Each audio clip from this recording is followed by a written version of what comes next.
Coach Jen Lewis, Three Chicks in a Pod, New Stitch Media. How are you today? Good. How are you doing? I'm well, thank you. So you've been speaking a lot about speed and the off season with the team. Yeah. How's that going? And are there any other key components that y'all are really focusing on? No, I mean, I think that's, one of them in terms of our pace, and, we want to play at a really good pace, but I want to play at a great pace on both ends, not just on the offensive end. It's also sprinting back on defense as well. And so rebounding has always been an emphasis for us. It's always been huge from Coach Williams to myself. I've always believed it's the number one determining factor and outcome of the game is being able to control the boards on both ends, and just our commitment to the defensive end. I thought we were a really good defensive team last year, and that put us in position to be a really good team, and it's going to be important for us this season with this year's team. You guys sense besides RJ, who else could be the reliable kind of double-figure scorers on the team this year yet? I don't know, but we'll need a number of them. But from an offensive standpoint, there's a number of guys that can. Seth Trumbull, Jalen Washington, Ian Jackson, Drake Powell, Kate Tyson, Van Allen Lubin. There's a number of guys that can score in a number of different ways. I like the athleticism. I like the versatility for us, and especially from an offensive standpoint, it allows us the chance of being really good defensively as well. You talked about the freshmen coming in. Speaking about Drake specifically, has anything surprised you about him, or how have you seen him develop over the last couple of months? No, nothing has surprised me about Drake or Ian or James Brown, any other freshmen. And I've said this before, it's unique and rare to have three freshmen that have as much hype as them, and to be so committed to team and as humble, but also being on the floor at the highest level of competitiveness. You don't see that very often, and all three of them, I would say that about each one of them. So it's been such an honor and a privilege and a blessing to be able to coach Drake early in the season, Ian and James Brown, and we're expecting big things of all three of them out there on the floor. How do you see the minutes being allocated forward and five spot? Yeah, I don't know. Obviously, things that I've talked about is I really like the versatility and the athleticism of this group and the depth. And so you can see many different lineups. I think with the group that we have, we could go big, we could go small, and those are things that we'll look at, continue to develop, and use throughout the entire season.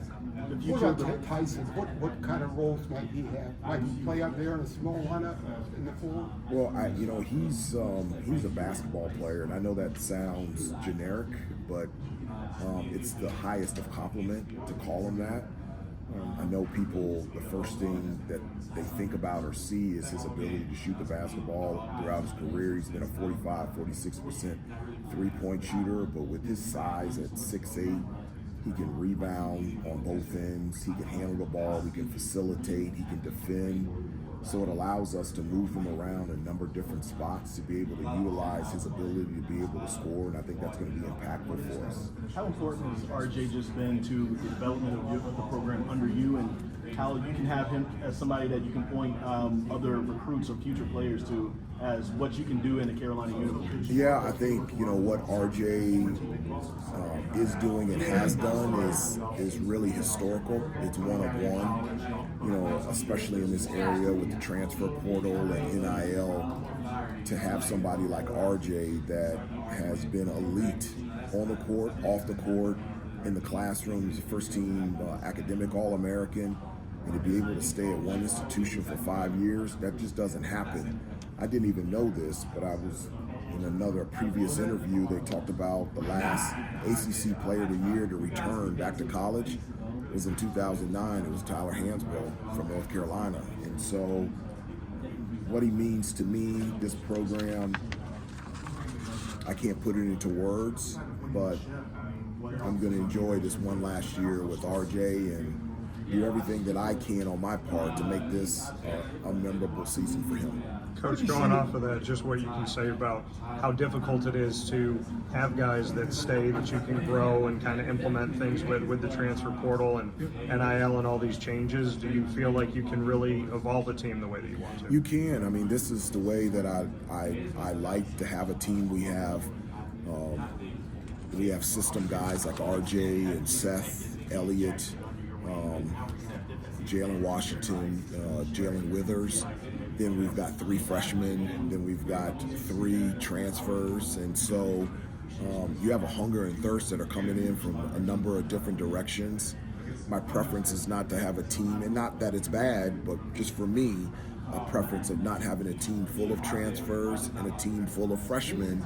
I love that diversity on a team, and I feel like that really breeds success, and that's what we have this year, and I'm really excited about it. What do you need for the 2 Jalens? What are you really looking for from those 2 guys? Jalen Withers and Jalen Washington. Jalen Withers, Jalen Washington, just continued growth and leadership, consistency in terms of defending and rebounding, finishing around the basket, their ability to run the floor, get easy points for us, attacking the basket. One of the things that's been really huge for us is dominating points in the paint and being able to score from the free throw line. So living in the paint, living at the free throw line, those are 2 guys in 2 different ways that can put max pressure on the rim, and that's something that we need from them this year. Hubert, every single team you have is different. What would you say the identity of this team is? What are you trying for? Yeah, every team is different. One of the things that, and I've said this before, is for this team to find this specific team to find its own voice. I believe good teams have a voice. They're loud, and not just in terms of communication on defense, but in terms of leadership on and off the court. And for this team, which is a group of just really awesome, nice kids, for them to develop their voice out there on the floor for allow us to be the best that we can be. You've been in basketball a long time as a player, assistant coach. What have you learned these last few years that's made you a better hitter?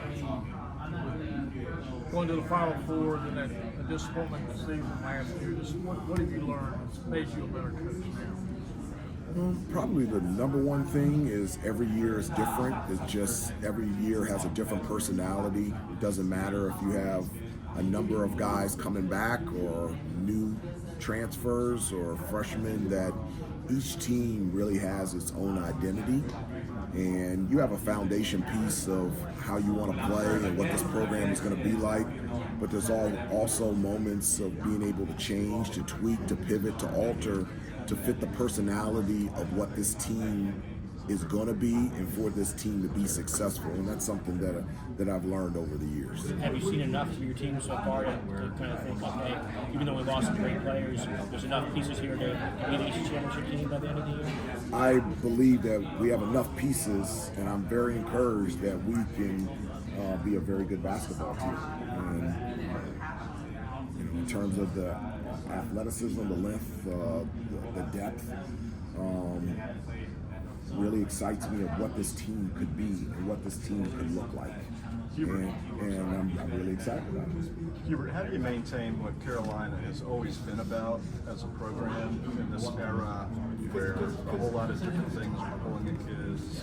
You had the NIL, you had alleged recruiting inducements, that kind of thing. Yeah.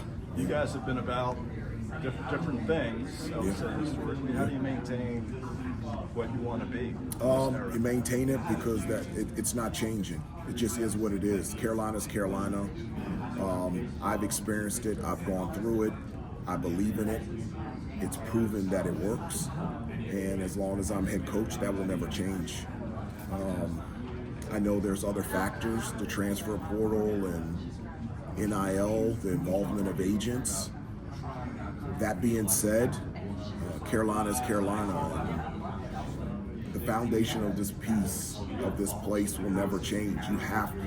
You have to be elite on the court, off the court, in the classroom. You have to serve out in the community. you have to unpack your bags and both feet have to be in for this university and this community and this program. You have to want to be a part of a team. You have to think about the team's success, not just your success. And this is not a transactional program. It just is not. Can you give us a summary of one of your freshmen, Drake Powell, out of Chatham County, Norfolk? He's been fantastic since he got on campus in mid-June. Just a great kid. Obviously, he's gifted on the court, and at an elite level, defensively, his instincts are the best I've seen in a long time. But combine that with the character and the commitment to be coached is something that isn't normal and something that I'm thankful for every day to be around and to coach. So it's not a transactional program. Can you expand on that in terms of does that change how what players you go after recruiting wise in high school and transfer wise? Does that kind of limit who you can go after because it's not transactional? Well, no. I mean, with the involvement of NIL, the transfer portal, I think there's a sense of transaction in anything. But what I was referencing there is there has to be a commitment to wanting to be here at Carolina, be a part of this team, a part of this program, a part of this university, and a commitment to being the best that you could be in those three areas that have always been a part of this program.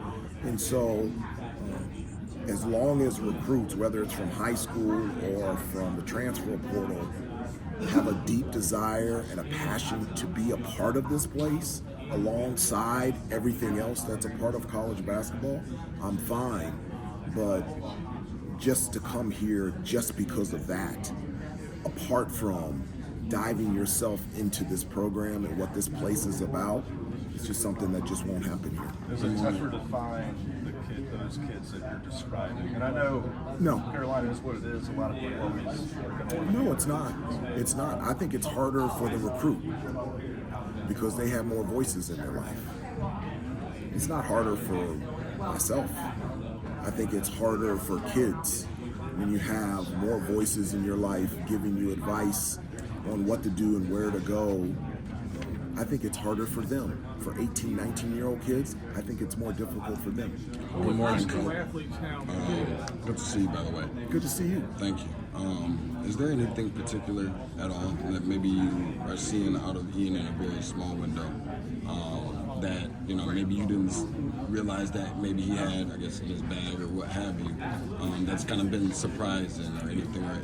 No, I mean, there's nothing surprising in terms of what Ian has brought to this team already. I mean, just an elite scorer that can score in many different ways. Athleticism, he's got great length on the wing position, and he's got the best and the biggest and the smile that you can ever have on a court and in the locker room. The really cool thing is he's being challenged on the defensive end. He's realizing that he can be an elite defender as well. And his commitment to being a two-way player has been really exciting to see. Going back just to this point just one more time, he says transactional, the whole thing. Just high school kids now are getting involved in NIL as well on the high school level. Yeah. It's going to be ingrained in what they're looking for on the college level, I would think, more and more. What do you mean? Huh? What do you mean? In other words, they're making a lot of money as a high school kid. They're going to want to know how much they're going to make when they get to college. And I'm not, can you weigh what you're just saying about UNC versus the dollar signs and you can get where you want to be? No, my recruitment, whether it's a high school or a transfer portal, is the same. Is their commitment to, first of all, there has to be a want and a need in terms of who we're recruiting, but their commitment to this team and to this university. As I said before, I've been here, I've played here, it's been tried and tested and proven successful. This is a we program. It's not just about the me, it is about the we.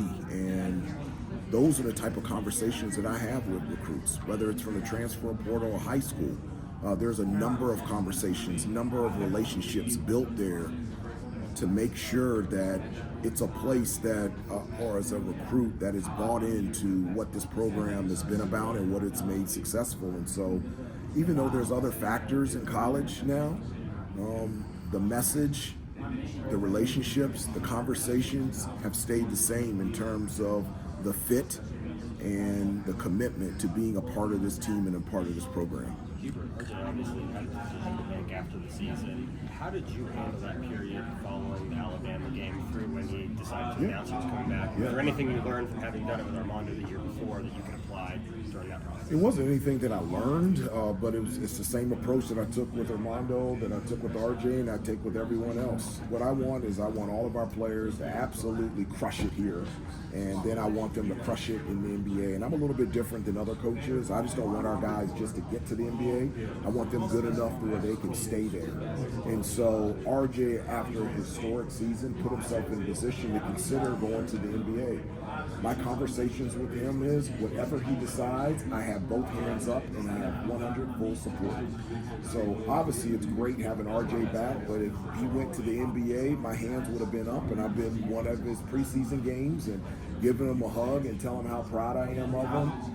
I want them to be able to make their own decisions, but I wanted RJ and the other players to know that they have full support in terms of whatever decision they want to make. What do you remember about when he told you that he was going to come back? Did he call you, or was it in the office? No, it was in the office, and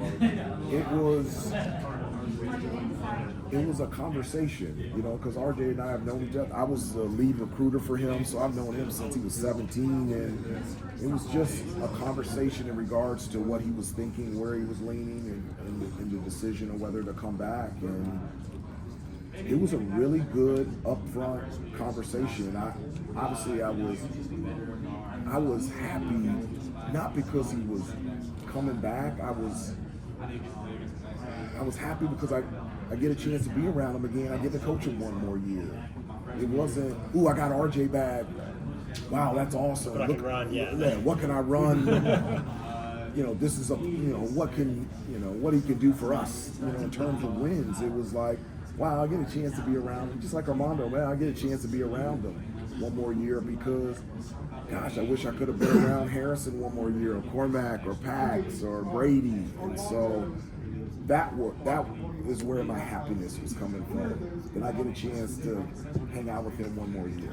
Coach, it feels like the ACC doesn't get the respect it deserves when it comes to the big dance. What are your thoughts on that when it comes to teams like Pitt who didn't get in, but you have teams like NC State, 10th seed, won 5 games in a row in 5 days, and then Final Four? Yeah, well, I mean, I have tremendous respect for this conference. Obviously, I'm biased. I grew up in this conference. My uncle played here in the mid-'70s, and so I was going to ACC tournaments by the time that I could remember I was alive. And so I think it's the best conference in college basketball, and the competitiveness, the unbelievable coaches and programs and styles that are a joy to play and compete against, but also in preparation for the postseason. And so I couldn't think of a better conference to be a part of, and I'm very thankful that I've been able to experience it as a head coach, as an assistant coach, and as a player. Yes, sir. Next week you guys have that exhibition against Memphis, and then I know you have one later against Johnson C. Smith. I guess with that Memphis game in particular, how much of an added benefit is that for you guys to really get more of a, extra live games, in front of the crowd and things like that before kind of getting to the end of the season? No, I think it'd be good for us. I mean, we've got 10 new guys on the team, including walk-ons, transfers, and freshmen, and so being able to, I've got tremendous respect for Penny. We played against each other in the NBA. He's doing a terrific job coaching his school. And so being able to go on the road and play against his team is going to be really good for us. To being on the road, to traveling as a team, playing at a high level on national TV gives us a really good indication on things that we're doing well, that we want to continue to grow, and things that we need to address and get better with, and put us in a better position in practice to focus on the things that we need to improve on. Yeah, and then to go off that a little bit, I know obviously in Chapel Hill this coming Saturday you have the the blue-white game. I know initially we're going to have it in Cherokee, and you mentioned maybe wanting to, kind of go different places with that game in the future. I guess would that be a situation of or I guess a better way to put it was, what was kind of the motivation to, maybe move it away from Chapel Hill and kind of start that, pattern going? Yeah, I during the press conference last week, I said,